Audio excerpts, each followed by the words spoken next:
Bonjour, Étienne de Mécanique 360 Map Offroad à Sainte-Julie. On est présentement dans notre entrepôt.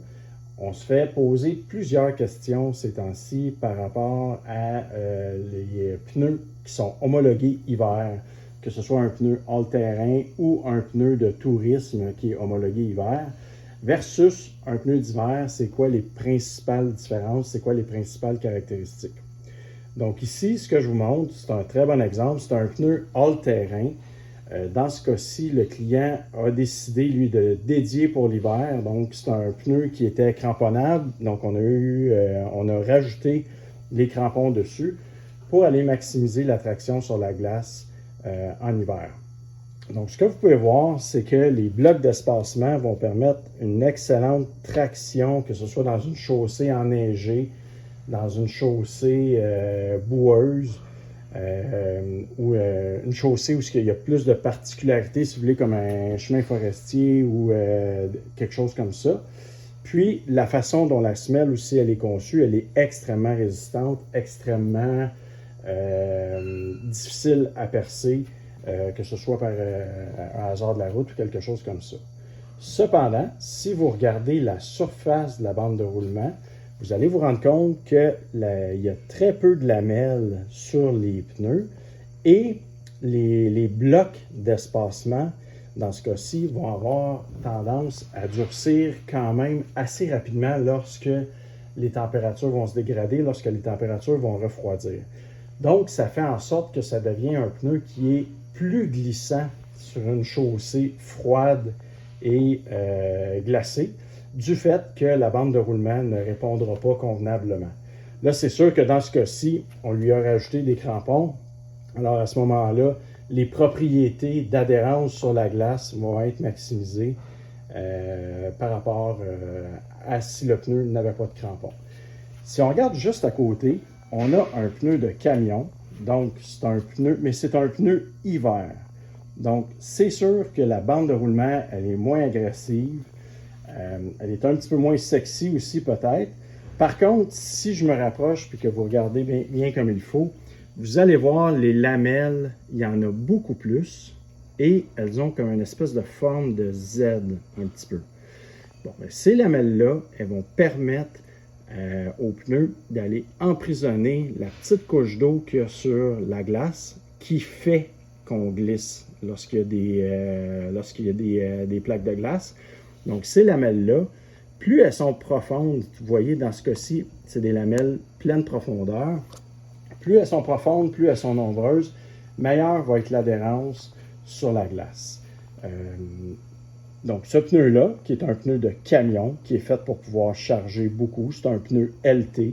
Si on regarde comparativement le pneu AT ici, vous voyez automatiquement le nombre de lamelles sur le pneu AT sont de formes différentes et de quantités beaucoup moins nombreuses que sur un pneu d'hiver.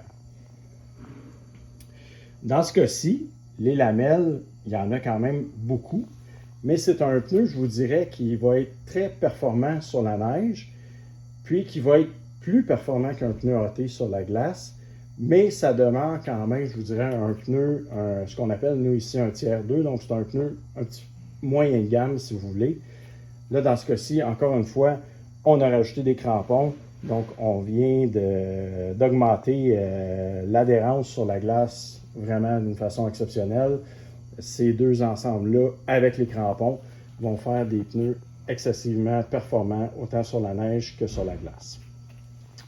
Juste à côté, si on regarde, c'est un pneu plus de tourisme.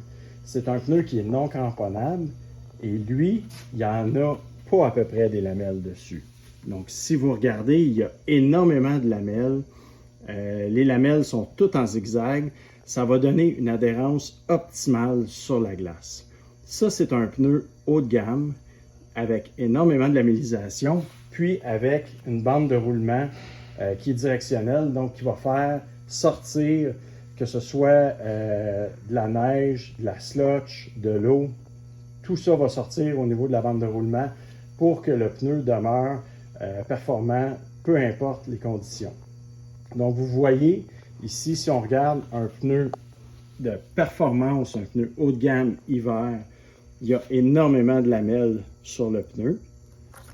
Quand on parle d'un pneu intermédiaire, il y a de la lamellisation, mais il y en a un petit peu moins que sur le pneu haut de gamme.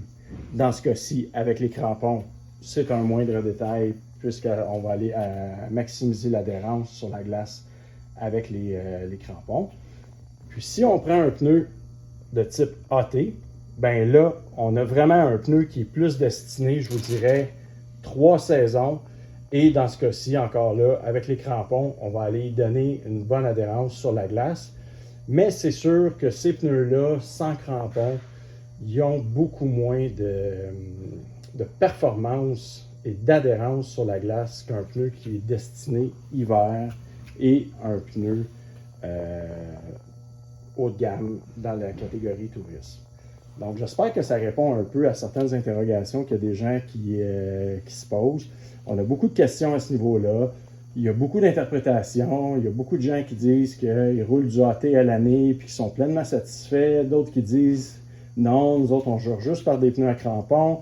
Donc, il y en a vraiment pour tous les goûts. Puis, toutes les réponses sont bonnes. La seule chose qui est vraiment importante, c'est d'adapter sa conduite en fonction des conditions qu'on a devant nous. Puis, vous allez être capable de vous en sortir. Donc, si vous avez des questions, vous n'hésitez pas, vous nous contactez, puis on va répondre dans le meilleur de nos connaissances.